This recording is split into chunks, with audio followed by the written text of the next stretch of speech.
thousands of years before the reign of Darth Sidious and his galactic empire, when much of the galaxy was ruled by the Old Republic, a Force-sensitive human male was born in the Outer Rim and sent to train with the Jedi Order. Though the boy was promising from a young age, few could have imagined the impact his life would have on the future of the galaxy. Taught by a number of great masters like Aaron Kay, Zar Lestin, and Dorak, his curiosity proved insatiable, leading him to study Force bonds in his free time, as well as other uncommon subjects. While training on Coruscant, he befriended Alec, a fellow Padawan who was proving powerful in his own right, and together they rose through the ranks to become full-fledged Jedi Knights. Developing into a charming, handsome, and charismatic young man, the Crusader, as he became known in the media, started to gain fame in 3964 BBY for his hardline stance against the Mandalorian invasion of the Republic. A warrior culture devoted to achieving honor in combat, the Neo-Crusaders under Mandalore the Ultimate had been conquering worlds for over a decade, but their invasion of Vanquo was the first Republic planet to be targeted.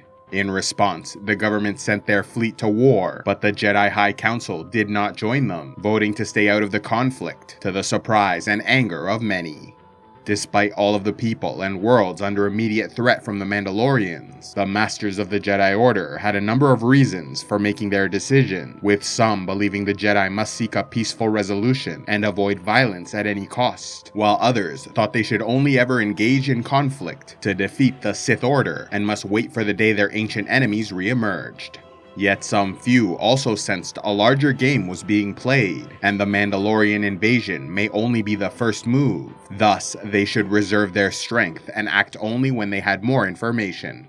While the Council endlessly discussed and debated the situation, millions suffered across the galaxy, a fact many within the younger generation of Jedi could not abide, leading the Crusader to start speaking out in favor of joining the Republic war effort. Although a number of young Jedi were quick to follow him as leader of the REVAN'S movement, his best friend Alec was the first at his side, serving as his apprentice and second in command. When it became clear the Jedi Council would not reconsider their decision, the REVAN'S decided to take action and embarked on a scouting mission to assess the situation on the front lines. Leaving Alec and the others on Surja, the REVAN'S Crusader took off on his own to investigate Mandalorian activity on the planet Onderon and its moon Duxon before returning to find his people captured by the enemy.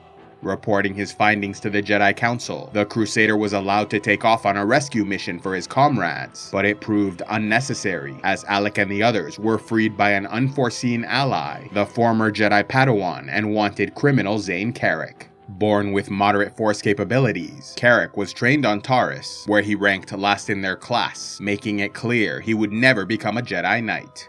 But neither would any of his fellow students, as their masters turned against them at the final ceremony, slaughtering all but Zayne Carrick, who like always arrived late and became a witness to the massacre.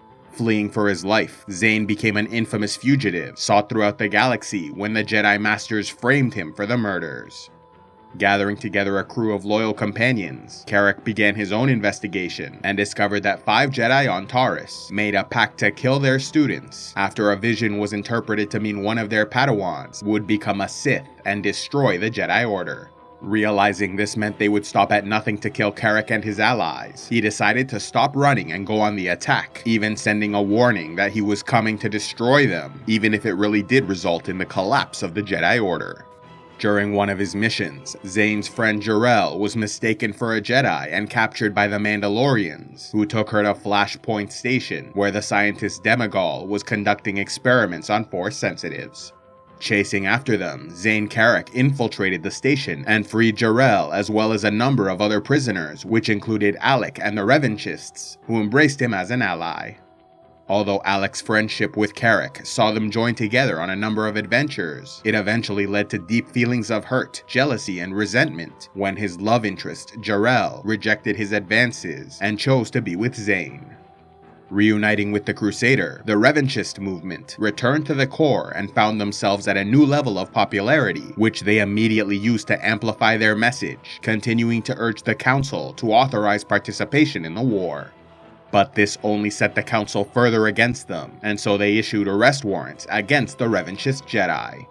Events further escalated after the Battle of Sirocco, when the Mandalorians unleashed nuclear weapons to wipe out the world's cities and population, leading the revanchist leader to send his most trusted companion Alec to the planet Arcania, where he was tasked with acquiring a biological superweapon, or at least destroying it to keep it from the other factions.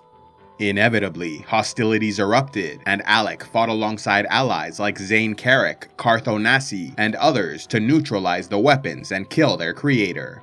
As a favor to his friend, Alec returned to Coruscant under the name Captain Malik, and risked arrest by contacting the Jedi Council to testify in the defense of Zane Carrick, who was wrongly accused of murdering his fellow Padawans. When the meetings ended, the Jedi allowed him to leave the planet so he could deliver a final warning to the revanchists.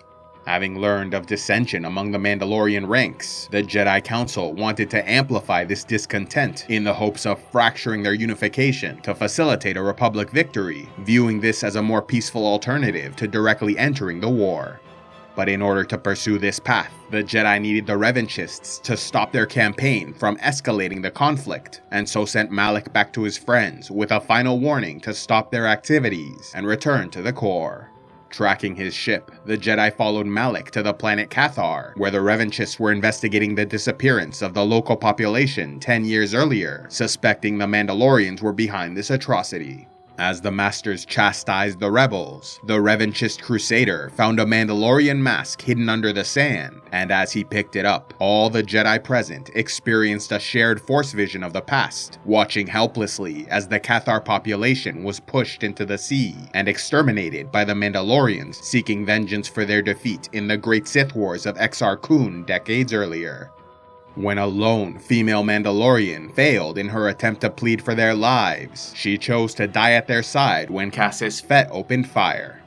As the vision ended, the revanchist was overwhelmed with emotion, and upon realizing he was holding the heroic woman's mask, he took the name Revan and vowed to wear this symbol of defiance until the Mandalorians were brought to justice. Having witnessed this atrocity themselves, the Masters were far more sympathetic to Revan's cause, but continued to believe the Jedi Order must stay out of the fighting. Agreeing to a compromise, the Council publicly denounced their movement and continued to warn the Jedi against joining the war, but also allowed Revan to be named commander of a small mercy corps in the Republic military, allowing for individual Jedi to join, while the Order as a whole remained out of the fighting. The Mercy Corps proved a valuable addition to the war effort, with Revan gaining fame as an exceptional strategist and military mind, while Malik expanded his reputation as a great warrior. Yet they were not the only ones to gain fame from these military campaigns, as the Jedi Mitra Surik became an excellent leader, rising to third in command under her mentor Revan and his apprentice Malik. After their efforts to mitigate Republic losses in the disastrous Battle of Duro, Revan was promoted to Supreme Commander and given control over a third of Republic forces. Yet as the war dragged on and the Mandalorians became more ruthless and desperate, so too did Revan and Malik, who were determined to achieve victory at any cost. Making their decisions based on cold calculations, they grew increasingly detached from the suffering their actions created, and so began their slow descent into the ways of the dark side. Ever eager for more knowledge, Revan and Malik found a dark side cave on Dantooine, and after passing a series of tests, were permitted to enter the inner chamber. Sensing that this was a turning point for both of them, Malik warned Revan that the Jedi Council might banish them if they continued on this path. But the Master kept walking, and so his apprentice followed. Deep within the ruins, they found a star map partially revealing the location of a Rakatan space station called the Starforge. Intrigued, they investigated further, discovering more star maps on Kashyyyk, Manon, Tatooine, and the Sith homeworld of Korriban. Eventually, Revan discovered the Treyas Academy, an ancient Sith school within the planet of Malachor V, and started studying what he found. He then shared this newfound knowledge with his apprentice Malik, thereby continuing their fall towards the dark side. Growing ever more ruthless under the influence of the dark side, Revan and Malik continued the war against the Mandalorians, capturing the Vorzid, Stenos, and Elam systems. Yet in this same campaign, they were pushed back in the Lukaszek system and suffered a substantial defeat at Jaga's cluster when they faced off against Cassis Fett, a great Mandalorian commander who personally led a boarding party and killed a ship captain. Despite this setback and the martial prowess of the Mandalorians, Revan and Malak were on the path to victory, liberating Taris, Althir, and Onderon, while committing to a long and costly fight on the moon of Duxin, an enemy stronghold with a uniquely dense and dangerous jungle environment. Placing Meetra Surik in command, she won the battle for Duxin, but only after months of intense struggle, losing roughly 10 Republic soldiers for every Mandalorian. After capturing the Liana system, Revan was ready to end this war by any means necessary, and so laid a trap at Malachor V, sending a large Republic fleet to lure Mandalore the Ultimate into a final confrontation. Although Revan was supposed to lead a second fleet against the enemy, his forces were delayed and arrived late into the battle, but even so, their victory seemed assured.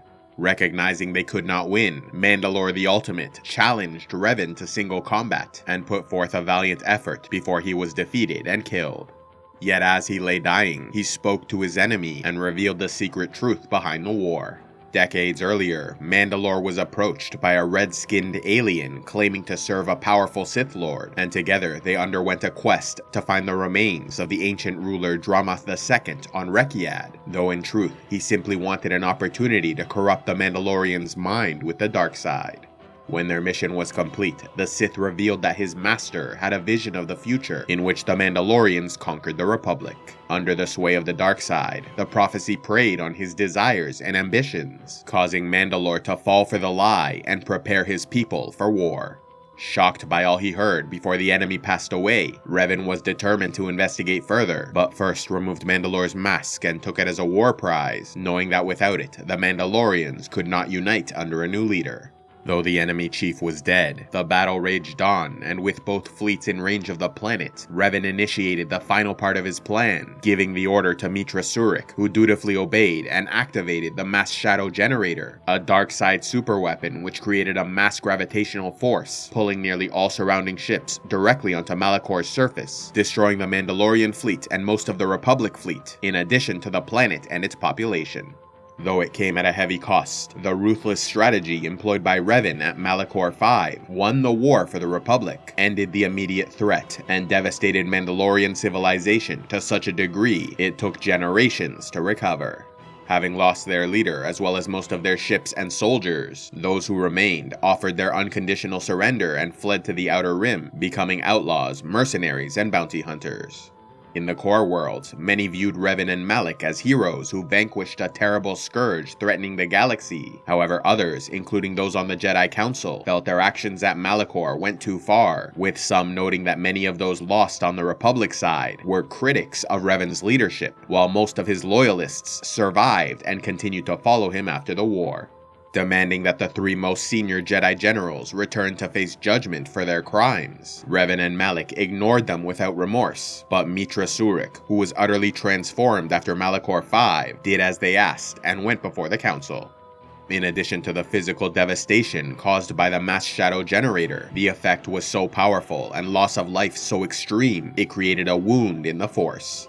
Unfortunately, Meetra Surik was close enough to feel the excruciating pain of this wound being created, and so cut herself off from the Force to survive.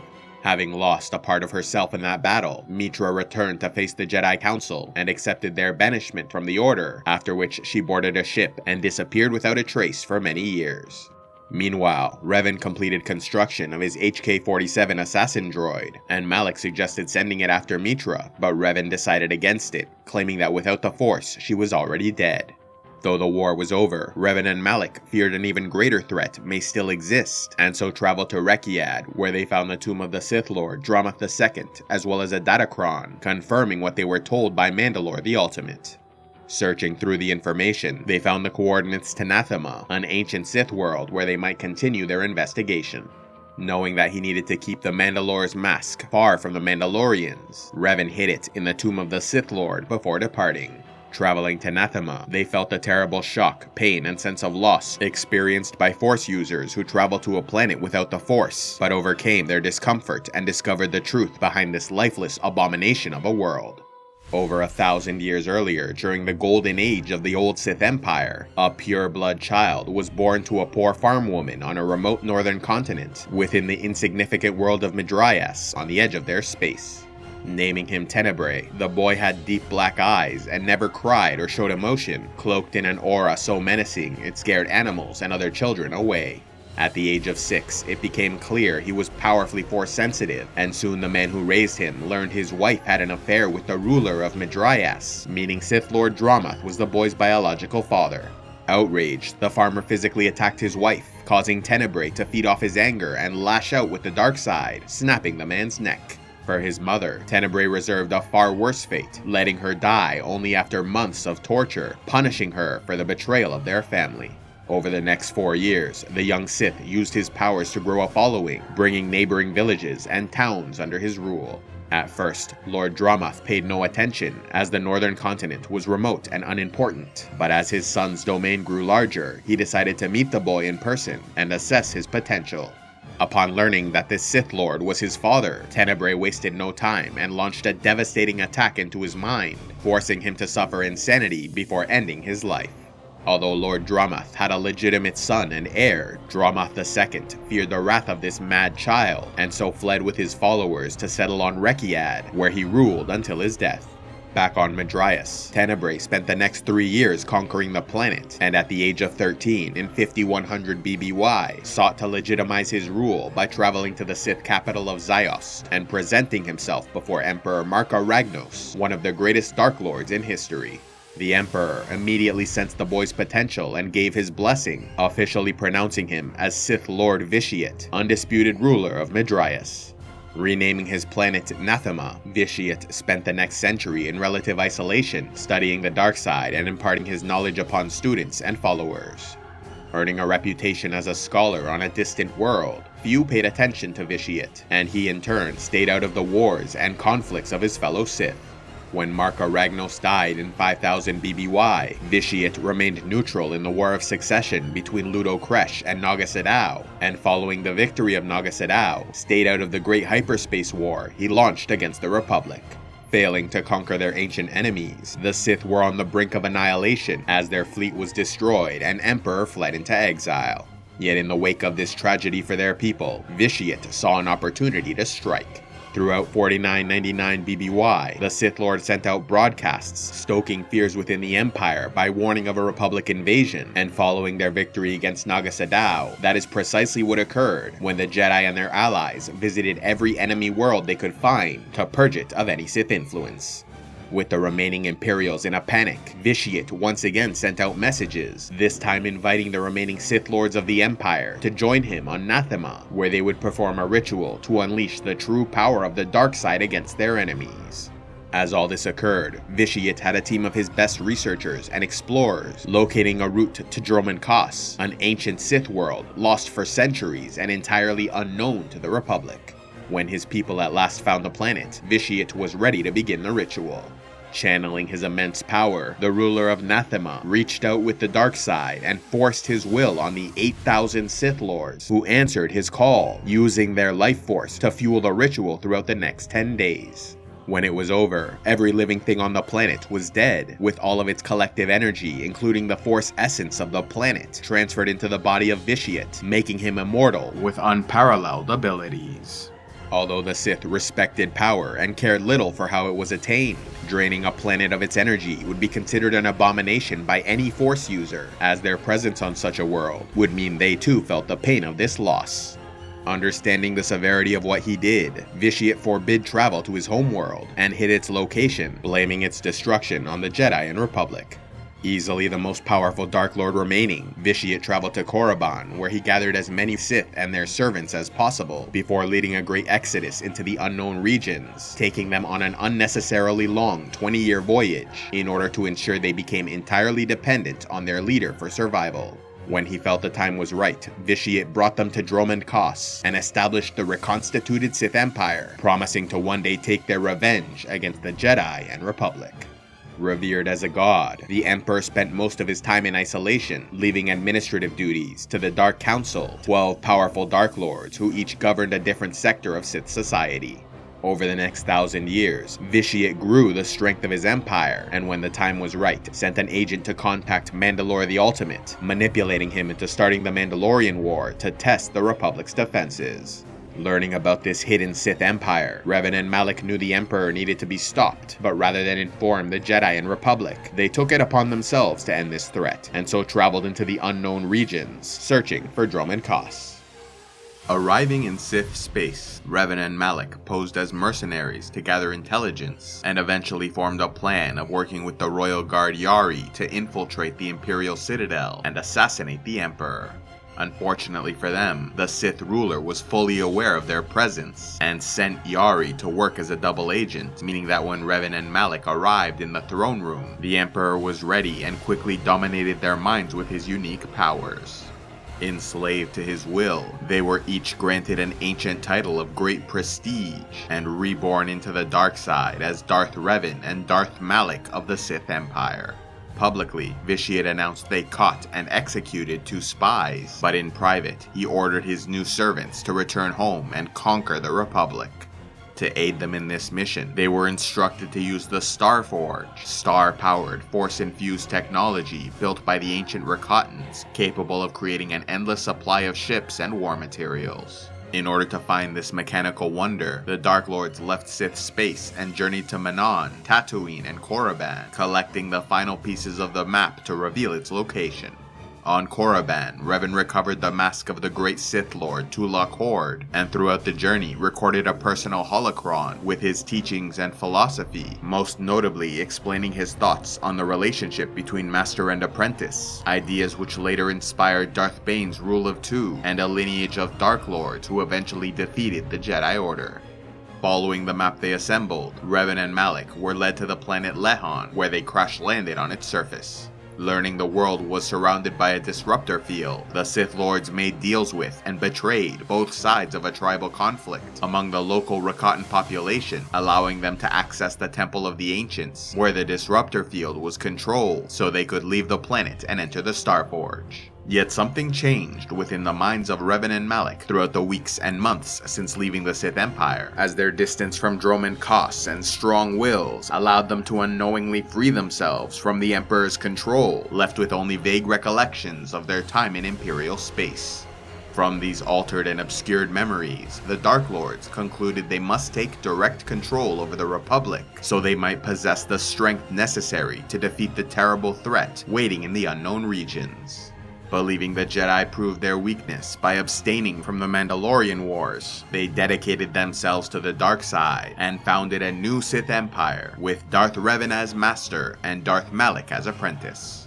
Inspiring great devotion within many of those under his command during the war, Revan had legions of loyalist soldiers ready to serve in his new Sith fleet, manning ships built and supplied by the Starforge. Taking their new fleet to Korriban, they captured the planet and established an academy to train a new generation of Sith Lords under their command. Hoping to better understand the Starforge, Revan conducted an experiment by removing a tiny piece of it and creating the infinite engine, able to absorb raw materials and in return produce food, water, clothing, and the essentials of life. Though the Starforge appeared to be an incredible resource of seemingly limitless potential, prolonged use could also have terrible side effects, resulting from a design flaw unforeseen by its creators. Due to the force-sensitive nature of this technology, it was corrupted by the dark side energy of the ancient Rakatans, who were cruel slavers bent on galactic conquest. This meant that anyone exposed to the Starforge felt a surge of negative emotions, to the point where it could cause the downfall of entire civilizations. Fortunately, Revan was wise enough to avoid overusing the Starforge, or obsessing over its potential, and instead employed it as a tool for a specific purpose and nothing more. Malak, however, disagreed with this decision, and believed they should spend more time studying the Forge and exploiting its abilities. Using his vast knowledge of the Republic and his incredible skill as a strategist, Darth Revan planned a 20-year campaign to achieve a final and complete victory, beginning with the First Battle of Foros in 3958 BBY, where they captured a large portion of the enemy fleet. Since most saw no difference between the Force-wielding warriors doing battle across the galaxy, the conflict was named the Jedi Civil War, and soon saw many Republic warriors crossing over to the Sith as they were sympathetic to the cause of Revan, whom they remembered as a war hero. Among the many defectors, the highest ranking was Saul Kareth, who was made Admiral of the entire Sith fleet. However, in order to prove his loyalty, Malak demanded he bomb the civilian population of Telos 4, and so Karath did as ordered, much to the anger of Revan, who wanted to conquer and make use of the planet. In addition to his plans for direct military engagement, Revan also ordered the assassination of many prominent Republic figures, with the aim of crippling their leadership while keeping the military and political structure of the government intact, thereby making it easier to assume and maintain power upon their victory. Yet not all his enemies were murdered in secret, as the Echani General Usanis was so outraged by Revan's betrayal, he outright challenged the Sith Lord to single combat, leading to his defeat and death. In order to simultaneously grow the ranks of his Sith warriors and reduce the size of the enemy, he sent his servants to capture Jedi, torturing and corrupting them until either they died or fell to the dark side. As for the logistical and commercial needs of his people, Revan allied with the greedy Zerka Corporation, offering them an exclusive contract with the Sith Empire. Though not everything was going exactly to plan, Darth Revan's larger strategy was working and had the Republic on the defensive, but soon an unexpected threat emerged from within his own ranks, as his apprentice Darth Malak was growing ever more tired of being second in command. Though Revan and Malak were friends and comrades for years, their fall to the dark side poisoned their relationship, transforming it from an emotional connection to a professional one, with each now viewing the other as a useful tool to further their progress. As a result, Malak's loyalty to Revan existed only so far as he remained a strong and successful leader. To this end, the apprentice was beginning to suspect his master was growing weak, and in 3957 publicly challenged his authority. In response to this insult, they fought a duel in which Revan struck Malak down, removing the man's jaw with a strike of his lightsaber. Though the Sith apprentice survived, he was forced to wear a prosthesis for the rest of his life. Despite momentarily reclaiming his authority, the rift between master and apprentice was now visible for all to see, and another confrontation was inevitable. In the meantime, Revan suffered yet another unexpected threat when he was lured into an Outer Rim trap and soon found his vessel boarded by a Jedi strike team. Undeterred by the many light side enemies he was facing, Revan sent out a signal for assistance and prepared for battle. Finding the Dark Lord on the bridge, the Jedi were set to engage him, only for Malak's fleet to arrive just in time to intervene. Yet rather than save his leader, Malak realized this was his chance to become master of the Sith, and so instead fired upon Revan's ship, hoping to destroy them all. As a result of the chaos around them, Revan was knocked unconscious while all the Jedi were killed, save for the Padawan, Bastila Shan, a specialist in battle meditation, who used her powers to save the Dark Lord's life, which under the stress of the situation created a force bond between them. Escaping the ship, Bastila took Revan's unconscious body as well as his mask to Dantooine, where the Jedi Council decided to heal his wounds and give him a second chance at life by wiping his memory.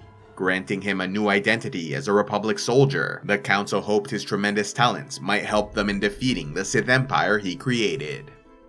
Having wiped the memories of Revan's life before his new identity as a Republic soldier, the Jedi Council sent him to serve aboard the ship Endar Spire, so he might be watched over by its commander, the Jedi Padawan Bastila Shan.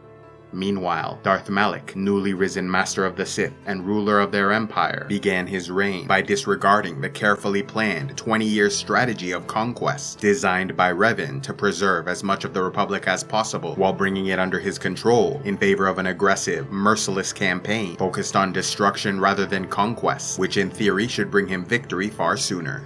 Although Malak's plan included the annihilation of entire planets, meaning far less resources were available to both sides, this was to his benefit, as he fully embraced the star-powered potential of the Starforge, using it without restraint to build ships and weapons of war. Following in the traditions of the Sith, Malak, as Master of the Order, took an apprentice to serve as second in command, choosing Darth Bandon, a former Jedi, turned to the dark side in his pursuit of power. Naming Darth Bandon as his shadow hand, Malak and his apprentice saw a number of early victories, with their aggressive strategy quickly gaining them an advantage. Yet Malak was not satisfied, as he felt there was still one person in the Republic who may hold the key to stopping their progress, and so went on the hunt for Bastila Shan, the Jedi Padawan specializing in battle meditation, allowing her to enhance the morale and abilities of entire armies and fleets during combat. Discovering her location, Malik and Bandon travel to the planet Taurus aboard their flagship Leviathan to find and attack the Endar Spire. Yet what they did not realize was that Malik's former master, thought to be dead, was also aboard the ship. Woken from his slumber by his bunkmate, Revan and Trask Ulgo of Alderaan were soon contacted by veteran officer Cartho Nassi, ordering them to the bridge so they might help defend the Jedi Bastila Shan. Fighting their way through the ship, they soon ran into the fearsome Darth Bandon, and seeing no alternative, Trask Ulgo sacrificed himself by charging at the Dark Lord so Revan might escape. Contacted again, he learned Bastila safely boarded an escape ship, and so Onasi and Revan did the same, crash landing on the surface of Taurus. Finding Revan unconscious, Onasi dragged him to an abandoned apartment in the upper city and waited for him to wake. Dreaming of his near death while fighting the Jedi, Revan awoke several days later, and the two made it their mission to find Bastila and return to the Republic. During his time on Taurus, Revan accomplished much by interacting with its people, acquiring a sample of Rockghoul serum for a doctor, and helping outcasts escape the Undercity to find what they hoped was a promised land. But most importantly for their purposes, they befriended a Twi'lek girl named Mission Veo and helped rescue her Wookiee companion Zalbar, who was so grateful he swore a life debt to Revan, with both joining in his travels. Using their connections to the Hidden Beck gang, Revan learned that after Bastila's ship crashed on the planet, she was captured by Brejik, leader of the Black Vulkars gang, and was being offered as a prize to the winner of a swoop bike race. Allying with the Hidden Becks, Revan entered the race in their name and stole a prototype accelerator from the Vulkars, allowing him to claim victory. Knowing they stole the prototype, the Vulkars withdrew their prize, and violence was about to erupt when Bastila Shan broke free of her restraints and fought alongside her Republic allies to make their escape. Reunited with her old friend Cartho Nassi and the man she pretended was just a Republic soldier, they learned Revan's force sensitivity was re-emerging and somehow causing Bastila to share his dreams. Realizing their first priority was to leave the planet, they made contact with Canderous Ordo, a Mandalorian mercenary who helped them steal the ship Ebon Hawk from a wealthy criminal. Buying a T-3M4 droid to help with the mission, they successfully left the planet and journeyed to Dantooine, where Bastila informed the Jedi Council of all that occurred and presented this Force-sensitive Republic soldier with whom she was sharing dreams. Pretending not to know who Revan was, they declared the two had a Force bond, meaning they could communicate and strengthen each other through the energy passing between them. Though the Council was alarmed Revan's powers and memories were returning, they ultimately decided to train him as a Jedi once more, putting him through weeks of intense instruction from the Masters and additional tutoring from Bastila. Knowing Revan's mind could also reveal information of enormous value in their war against the Sith, the Jedi assigned Bastila to act as his mentor and companion so she might use their bond to slowly and carefully bring some of these memories to the surface. During his time on Dantooine, Revan once again helped as many as possible, dealing with Mandalorian outlaws and bringing the Jedi Padawan Juhani back from the dark side, resulting in her joining the crew of the Ebon Hawk. After finding part of a star map within a dark side cave, Revan was struck by a vision of the past, remembering when he and Malik underwent their mission to find the Star Forge. And so he and the crew set off to retrace the journey of the Dark Lords and find the rest of the map, traveling to Tatooine, where Revan reunited with his old assassin droid HK-47, though he had no idea why it called him Master. After defeating the mercenary Calo Nord, hired by Malik to stop them, they found the next part of the star map and continued on their way. Traveling to the Wookiee planet Kashyyyk, the crew of the Ebon Hawk worked to restore the honor of their exiled companion Zalbar, while also exposing the corruption of their leader, who was selling their own people as slaves to the Zerka Corporation.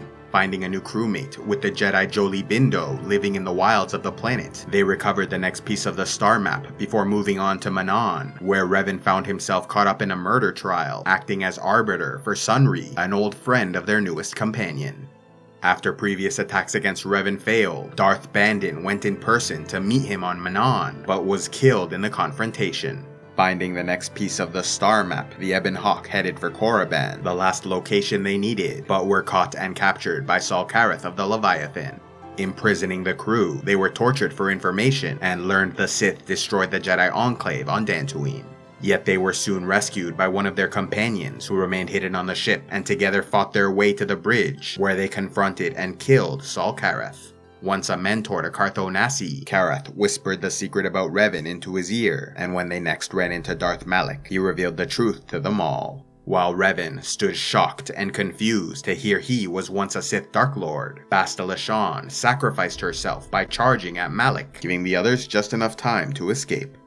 Returning to the Ebon Hawk, Revan was distraught Bastila remained behind fighting Malak, but had to continue on with their mission, revealing the truth about his identity to the entire crew, who chose to accept him as the person he was now, regardless of his past. Traveling to Korriban, Revan infiltrated the Sith Academy, gaining access to the Valley of the Dark Lords, where he explored the tomb of Tulak Hord and Marka Ragnos, as well as Ajunta Pall, even meeting and convincing his Force Ghost to find peace by once again embracing the light. Yet it was in the tomb of Naga Sadow that he found the final piece of the star map, and so with their mission complete, fought their way to the ship and departed. Seeking the Starforge, they followed the map coordinates to the planet Lehon and sent word of their success to the Republic before being shot down by the Sith fleet. Crash landing on Lehon, the crew survived, eventually finding the Rakatan elders, who remembered Revan for his past betrayal of their people. Apologizing, he helped them however possible to gain their trust, and was once again granted access to the temple, where he could deactivate the disruptor field, protecting the Starforge. But before they could, they were met by Bastila Shan, now the dark side apprentice of Darth Malak. Tortured into joining the dark side, she believed Revan was weak, and so attacked, only to be soundly defeated. Surprised by his power, Bastila explained that she did not truly care for Malak, and only sided with him because she thought Revan was weakened by his return to the light side. Yet now she was convinced his continued strength resulted from his inner darkness, and so offered herself as both lover and Sith apprentice, so they could overthrow Malak and rule the Empire together. Deeply saddened, she no longer sounded like the woman he knew. Revan refused the offer, and so she called him a pathetic fool, and returned to Malak's side.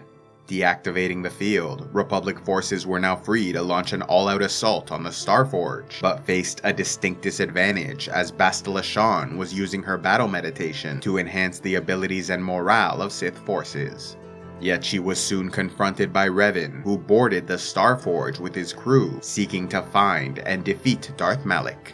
Attacking Revan, Bastila was struck down 3 times before she realized the error of her ways and asked that he end her suffering. Refusing to kill her, Revan instead expressed his love for her and asked she return to the light side. Hesitant at first, she ultimately gave in and admitted her love for him, claiming she no longer feared those emotions. Moving on to the final battle, Revan faced off against his old apprentice, and at long last struck him down before exchanging some final words in which he apologized for leading Malak into the dark side. With the Dark Lord dead, Bastila redeemed, and the Starforge destroyed, the Sith Empire was largely defeated, and so a celebration was held on Lehon, where the entire Ebon Hawk crew were publicly recognized for their service, while Revan was awarded the Cross of Glory, earning his status as a living legend, having been both a warring Dark Lord of the Sith and Jedi Savior of the Republic. Losing their Sith master, the remnants of the Empire turned against each other in a struggle for power, allowing for the Republic to easily destroy or scatter their forces. As for Revan, he personally led the invasion of Korriban to clear it of Imperial influence before retiring from public life. Although the Jedi Council offered both Revan and Bastila the chance to re-enter the Order as Padawans so they might receive proper training, both turned down the offer, instead getting married and moving into an apartment on Coruscant with T3M4 and HK47. Believing that his unique knowledge and perspective might be valuable, especially in studying the relationship between the dark and light sides of the Force, Revan naively approached the Jedi Council, hoping to teach them all he'd learned. But they were outraged by the notion, with some threatening to banish him from the Order entirely. Fearing the public outcry from punishing a Republic hero, the Council made a deal, allowing Revan and Bastila to be married while remaining members of the Jedi Order, but in exchange, they could not spread their teachings. Bastila was angered by the Council's constant disrespect and condescension, but Revan felt no malice and convinced her to take the deal so they could live their lives in peace. Yet their happiness did not last long, as Revan began having nightmares of a shadowy presence and a planet covered in storms. Though he had not yet recovered all his memories, he felt strongly these dreams were related to his past with Malak and the Mandalorian Wars. Contacting his old friend, Canderous Ordo was asked to learn any information possible about Mandalore the Ultimate and his reasons for invading the Republic. Meanwhile, Revan sought to contact and enlist the aid of his old protege Mitra Surik, traveling to the Jedi archives to learn her fate. There, he was confronted by an angry Jedi Master Atris, who informed him Mitra cut herself off from the Force after the Battle of Malachor V and was exiled from the Order when she returned to face judgment. Deeply saddened by what he learned, he left the temple, unsure he'd ever see her again. A few weeks later, Canderous made contact and revealed the Mandalorian clans were gathering on the planet Rekiad to search for the mask of Mandalore the Ultimate so a new ruler might take his place and unify their people. Understanding the threat a united Mandalorian army might pose, and believing he was on the right path to understanding his visions, Revan planned to join the clans in their search on Rekiad. Though Canderous suggested reuniting the crew of the Ebon Hawk for this mission, Revan decided against it, as HK-47 was too aggressive. Cartho Nassi reported to the Republic, Johani and Bindo answered to the Jedi Council, and Mission was busy running a successful shipping business with Zalbar. This left only Revan, Canderous, T3, and his wife Bastila, believing her presence would make up for not having the others. Yet when he returned home that night, he learned his wife was pregnant. Feeling great joy at the news, Revan was soon forced to lessen their happiness by revealing his plans to embark on a mission to save the galaxy from the threat haunting his dreams. At first, Bastila was furious he was leaving and even suggested joining the journey despite being pregnant, but in the end, she accepted his decision, knowing it was Revan's duty to stop or delay this galactic threat as long as possible so that their child might live a long life of peace. Putting their sadness aside, they shared a last night together before Revan left Coruscant, never to see his beloved wife again.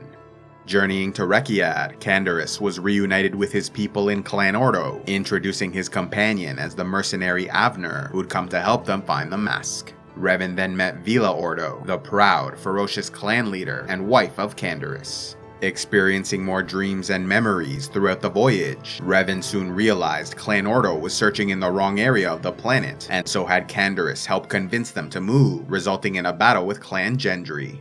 Though they claimed victory, Vila and others saw Revan using a lightsaber and became silently hostile, realizing he was a Jedi. Laying claim over the new location, Revan led a group of them to the tomb of the Sith Lord Dramath II, where he recovered the Mask of Mandalore. Unfortunately, Vila then turned against him, claiming she knew he was Revan and asked Canderous to choose between his friend and his people. Refusing to choose, he watched on in horror as the Mandalorians attacked his ally, who cut them down one after another. Feeling compelled to act, Canderous raised his weapon and fired, shooting his wife through the chest. After defeating the Mandalorians, Revan watched on in silence as Canderous stood over the bodies and came to terms with his decision. With the leader of Clan Ordo dead and the Mandalorians as a whole posing an ever-present danger, Revan asked his friend Canderous to don the mask and unite his people as Mandalore the Preserver in the hopes of rebuilding their strength so they might one day fight in defense of the Republic. Reluctantly accepting the role, Canderous returned to his people, relaying a false story about an attack from another clan to explain the death of his wife and comrades. He then took over leadership and began his campaign to unite, preserve, and strengthen the Mandalorians. Revan and T3M4 meanwhile departed aboard the Ebon Hawk, traveling to Nathema, a world mentioned on the Datacron from Rekiad, but upon arrival the Jedi suffered a momentary sensory overload as his memories of the planet returned. Unfortunately, Revan's investigation soon came to an end when he was found by Darth Nihilus and Lord Scourge of the old Sith Empire. Ruling over the true successor state to the old Sith Empire of Marka Ragnos and Naga Sadow, the immortal Emperor Vitiate was a figure of godlike importance to the dark side acolytes of their worlds, yet not all shared a reverence for the man, with those of high rank who spent the most time in his company, often coming to fear his madness and the larger threat he posed. Despite ruling without equal for over 1,000 years, some, including several members of the Emperor's Dark Council, still hoped he might be overthrown.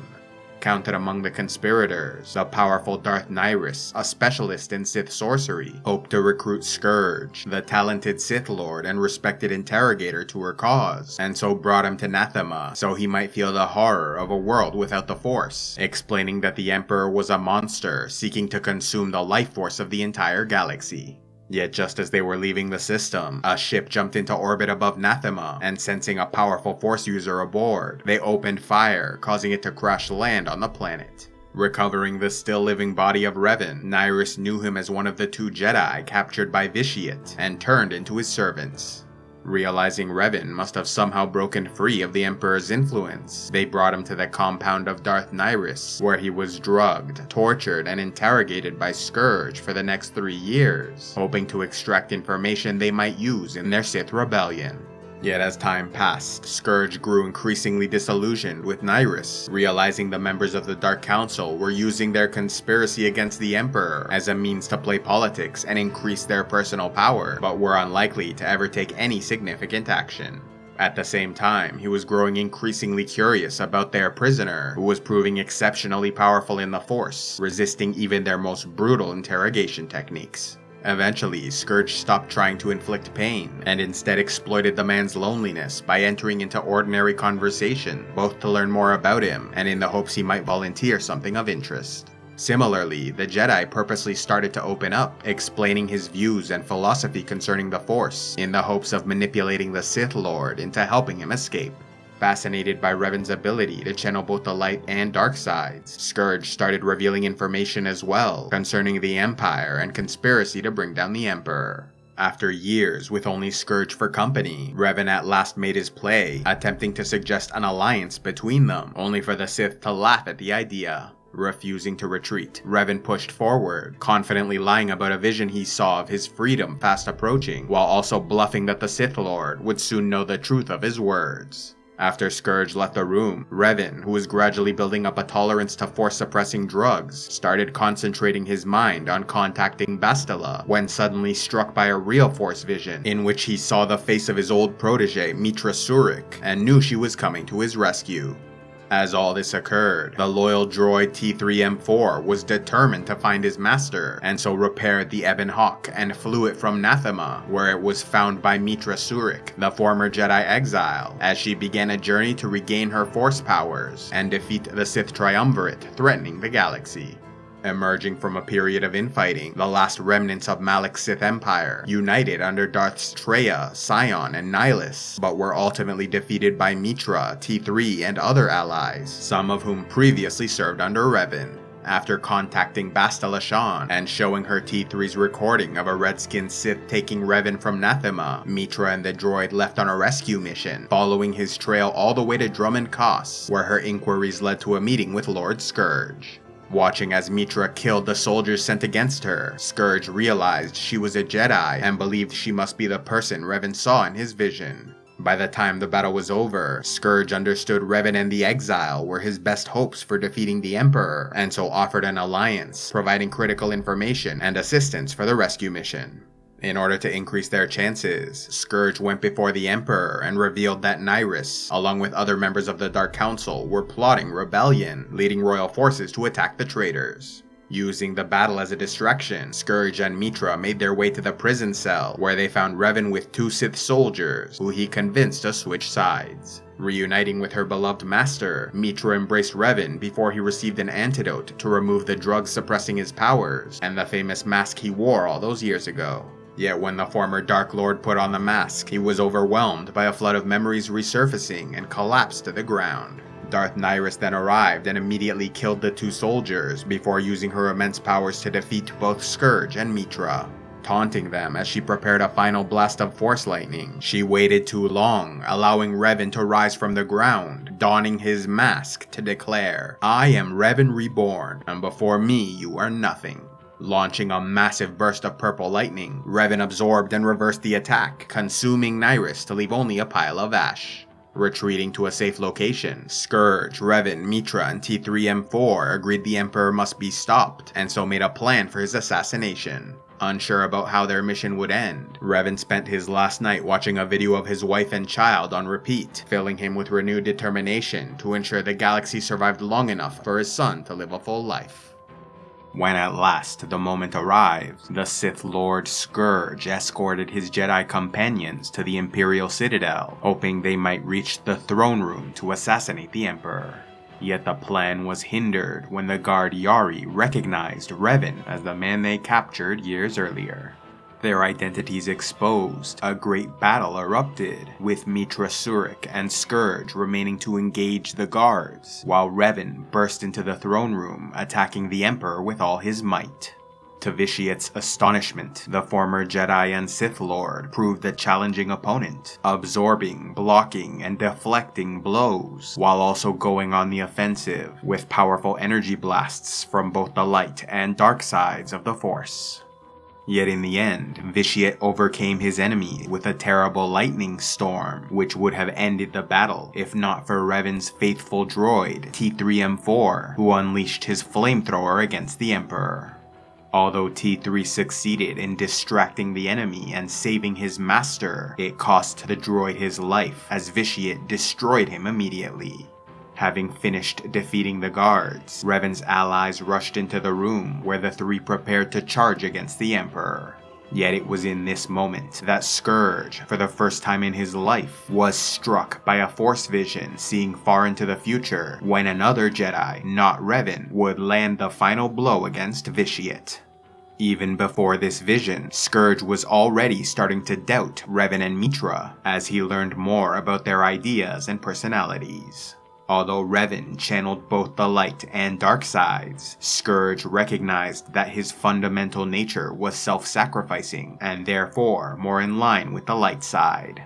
His worries were then amplified during the battle when Mitra Surik ran into the throne room and threw her lightsaber at the Emperor's hand in order to stop him from landing a killing blow against Revan. Scourge saw this as a fatal error, since Mitra could have thrown the lightsaber directly at Vitiate to end his life, but did not do so because she was unwilling to sacrifice Revan in the process.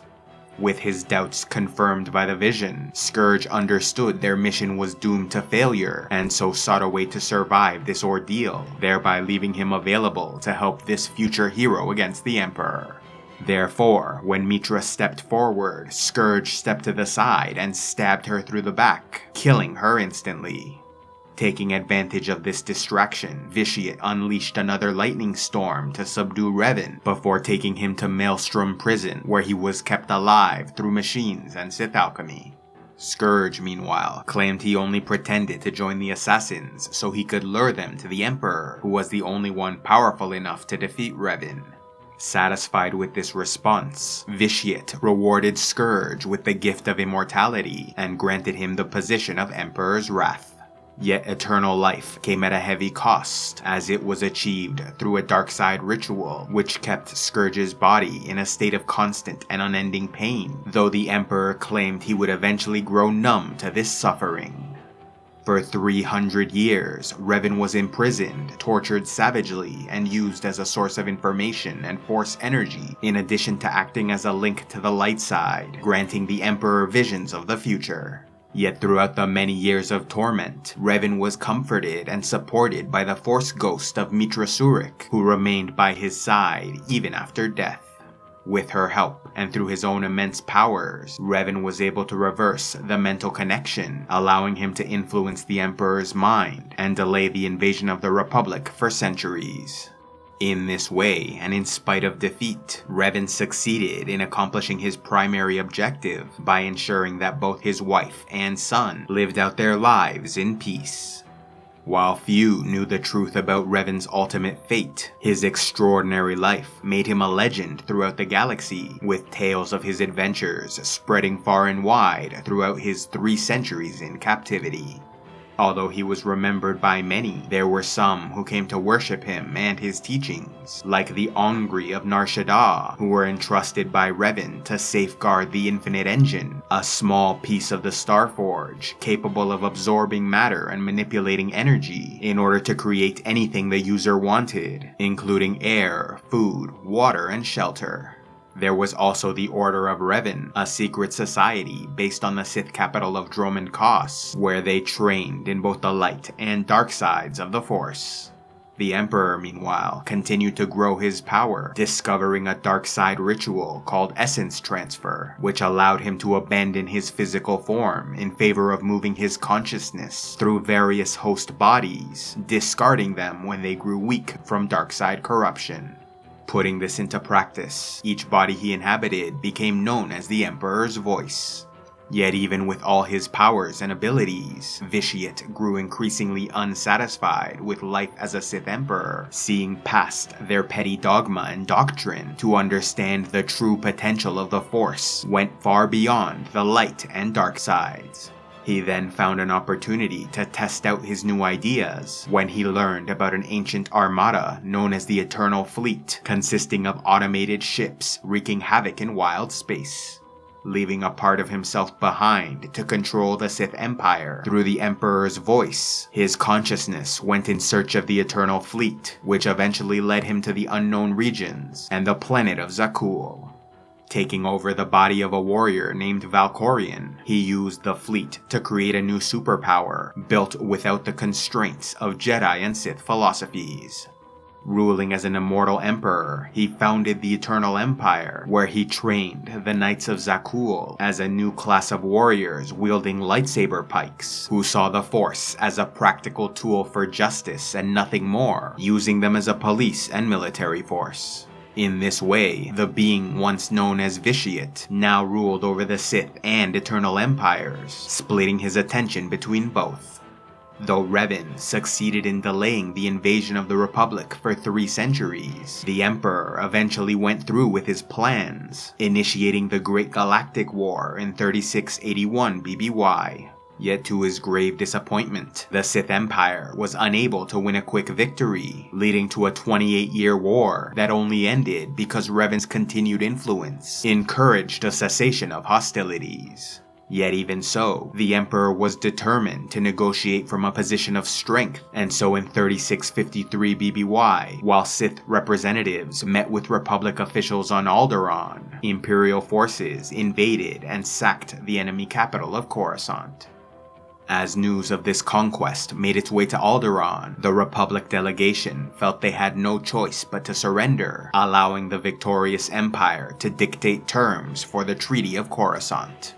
Yet even after suffering a humiliating defeat, resulting in a number of territorial concessions for the Republic, the galaxy was still divided between the two powers, leading to several years of tense Cold War.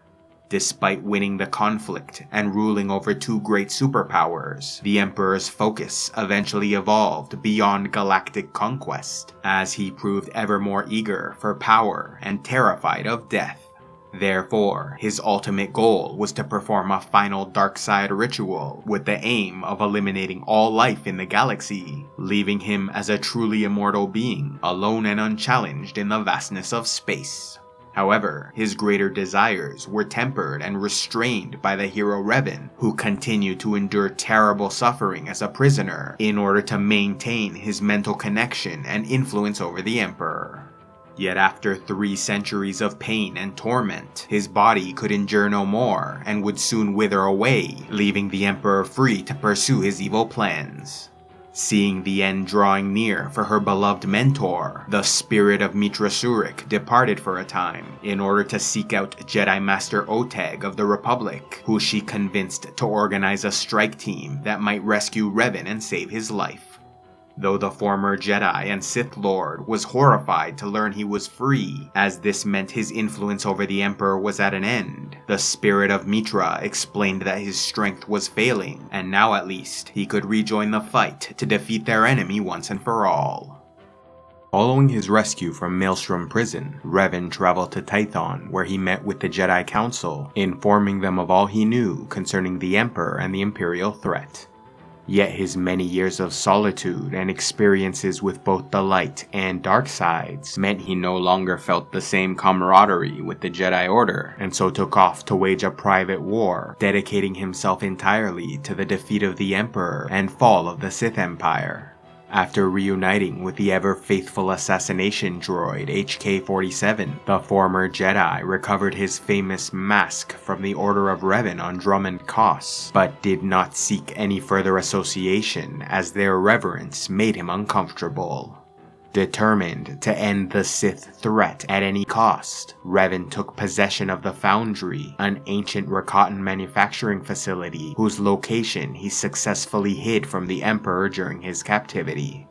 A powerful automated factory which broke down asteroids for raw materials, Revan and HK set about mass-producing extermination droids, with the intention of ordering them to purge the galaxy of anyone with Sith ancestry, thereby eliminating the vast majority of the Imperial population.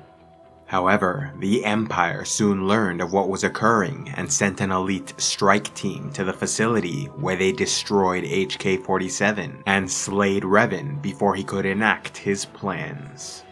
His mission failed and body fading, Revan's thoughts turned to the final words of his old apprentice Malak, saying, "And in the end, as the darkness takes me, I am nothing. Now I know how you felt, my friend."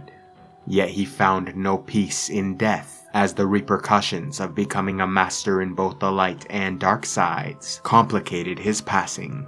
In order to survive and cope with 3 centuries of torture, Revan's mind fractured in two, with his darker half enduring and embracing the pain, thereby allowing his lighter half to detach itself and focus on the Force. This division remained with him even after his rescue, and so when he was slain aboard the Foundry, his light side attempted to become one with the Force, while his dark side refused to depart and clung to life, taking full control over his battered body. Freed from the restrictions imposed by his light side, dark side Revan emerged as a being of rage and hatred, consumed entirely with a desire for vengeance against the Emperor. To this end, the former Dark Lord made his way to Drummond Koss, where he took direct control over the Order of Revan, turning them from a secret society with philosophical ambitions to an extremist faction and fanatical cult. Under his leadership, the Revanites grew their power and influence over the galaxy by infiltrating the Empire and Republic, with the aim of eliminating both superpowers so no one could stop him from confronting the Emperor. Using their highly placed agents to redirect resources towards the planet Lehan, the Revanites began the Infinite Army Project, in which they implemented Rakatan technology into organic bodies, thereby creating powerful cyborg warriors capable of wreaking havoc across the galaxy. Yet once again, his plans were undone, as elements of both the Republic and Empire learned of this threat, and so embarked upon a joint mission to invade Lehan and destroy their production facilities. Undaunted, Revan next attempted to destroy large portions of the Republic and Imperial fleets by allying himself with the Nova Blade pirates of Rishi, as well as the Mandalorians of Shea Visla, using them to set a trap which would force the superpowers into a military confrontation. It was also during this time that Revan captured and attempted to convince his descendant Theron Shan to leave the Republic and join his galactic campaign. Yet Theron refused and eventually escaped, just as his comrades arrived for his rescue. Revealing what he learned, they decrypted Revan's files, deactivated the local signal jammer, and contacted the Republic and Empire to expose the undercover Revanite agents among them, thereby preventing the annihilation of both fleets. Enraged by yet another defeat, and having learned the Emperor's spirit was hiding on Yavin 4 after his body was killed by the Jedi hero of Tython, Darkside Revan would wait no longer and set off to face his hated enemy. Invading Yavin 4, the Revanites defeated the Imperial Guards and set about performing a dark side ritual with the aim of consuming all life on the moon in order to restore the Emperor to a physical body, thereby allowing Revan to face him in personal combat. Aiding him in this venture was the reconstituted assassination droid HK-47, whose memory core was preserved by a man known as the Shroud, allowing him to be placed in a new body and reunite with his beloved master. Yet the combined forces of the Republic and Empire feared Revan was not strong enough to defeat the Emperor, and so the forces of Satiel Shan and Darth Mar made a temporary truce so they could journey to Yavin 4, where they engaged the Revanites and halted the ritual. Darkside Revan then fought valiantly against a great host of enemy heroes, including his descendants Satiel and Theron Shan, until at last defeated.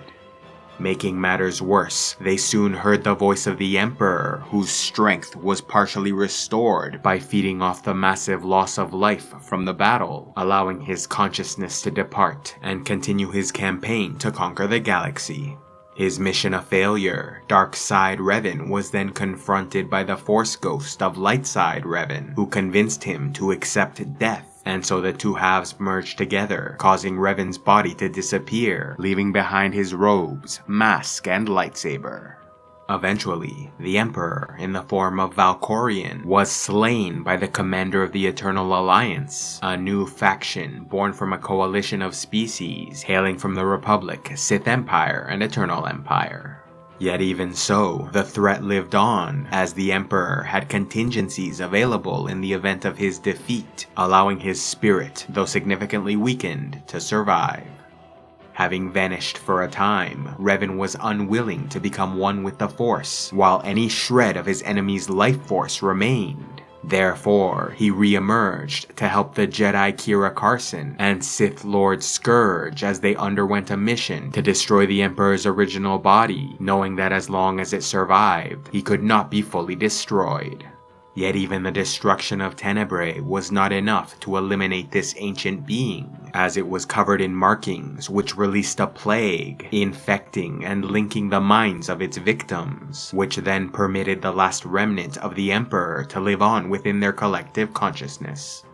Revan then returned one last time in 3626 BBY, as his enemy's withering spirit took refuge within the consciousness of his descendant Satiel Shan. Entering into the mind of the former Jedi Grand Master, the Alliance commander found the Emperor in his final form, appearing as Tenebrae, Vitiate, and Valkorion, the three most prominent bodies he held throughout his 1,000-year life. Prepared to make his final stand, the Emperor soon learned the commander was not alone, as he was joined by Kira Carson, Scourge, Satiel Shan, Darth Mar, Mitra Surik, and the spirit of many other Force users who had fallen victim to his evil, including the former Jedi and Sith Lord Revan, who helped destroy the last vestige of his being. With the Emperor at last defeated forever, Revan found peace and became one with the Force, yet his legacy lived on for thousands of years, influencing acolytes of both the light and dark sides. Aside from his physical descendants, who were powerful figures in the Republic and Jedi Order, the Ongri of Nar Shaddaa and Rakatans of Lehan worshipped Revan as a deity. His most lasting and impactful contribution, however, was felt within the Sith Order, inspiring men like Darth Revan of the New Sith, who discovered a corrupted manuscript authored by the ancient Dark Lord.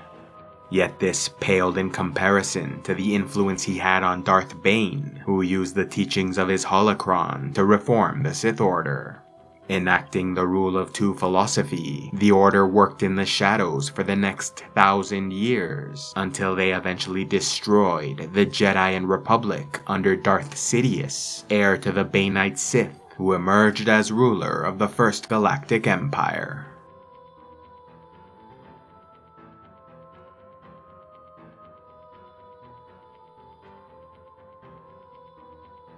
Love Star Wars? Then why not check out Audible, where they have the largest collection of audiobooks available. Sign up now and get a free audiobook along with 2 Audible originals, or else give the gift of membership to someone you know.